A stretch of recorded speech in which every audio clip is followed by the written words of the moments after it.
खूप असतो तुझ्या बोलण्यात. मला तिचा किती सपोर्ट आहे तुला तुझ्या कामामध्ये? कारण मला असं वाटतं फॅमिली सपोर्ट जेव्हा तू म्हणालास की बाहेरचं सगळं ठीक आहे, पण जेव्हा गरज पडते तेव्हा फॅमिली.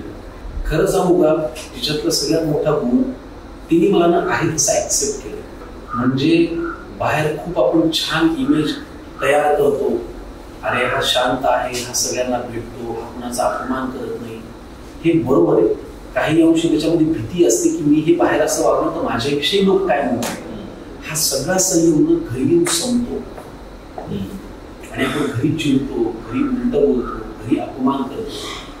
पण ते समजून घेणार जर घरी कोणी नसेल ना तर या बाहेरच्या राहण्याला काही अर्थ नाही. मला तिने आहे असं समजून घेतलेलं, ऍक्सेप्ट केलं की हा हे उधळलेलं घोडा आहे, ह्याला हे नाटक, हे दौरे, हे लिखाण, ह्याची तंद्री याच्याशिवाय काही सुचत नाही. याच्याकडून स्वतःहून 10 कॉल एक्सपेक्ट करणं काही बरोबर नाही. हा आणि सपोर्ट अर्थातच आहे.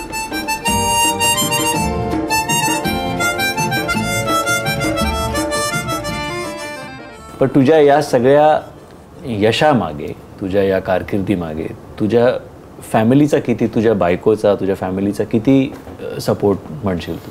नाही, खरं तर सांगायचं तर बायकोंचा सपोर्ट असल्यामुळेच इथपर्यंत सगळं घडलं. कारण तिने त्याच्यानंतर ज्या तिच्यावर जबाबदारी अचानक आल्या त्या तिने सांभाळल्या आणि तिच्यासाठी सगळ्या गोष्टी अचानक पडल्या होत्या. तिला पण कळेना, कारण तिच्यासाठी घर नवं होतं ना, सगळेच नवीन होते.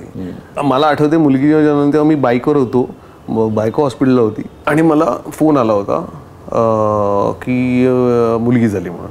मी बाईकवर शूटिंगला चाललो होतो, शूटिंग करून मी हॉस्पिटलला गेलो होतो, मी नाही गेलो त्यावेळेस. तर हे तिने समजून घेणं, त्यावेळेस मी खरं तर तिकडे असायला हवं होतं, पण हे तिने त्यावेळेस समजून घेतलं. म्हणजे ऑफकोर्स एका बाईसाठी मुलाला जन्म देणं आणि तेव्हा आपल्या नवऱ्याने आपल्या बरोबर असणं याच्यापेक्षा इम्पॉर्टंट काही असू शकत नाही. तर ते खूप मोठी गोष्ट आहे.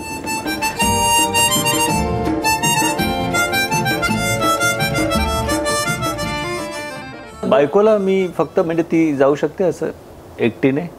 बायको मौनात हे बघ, सगळी स्वप्न खरी होतात असं नाही.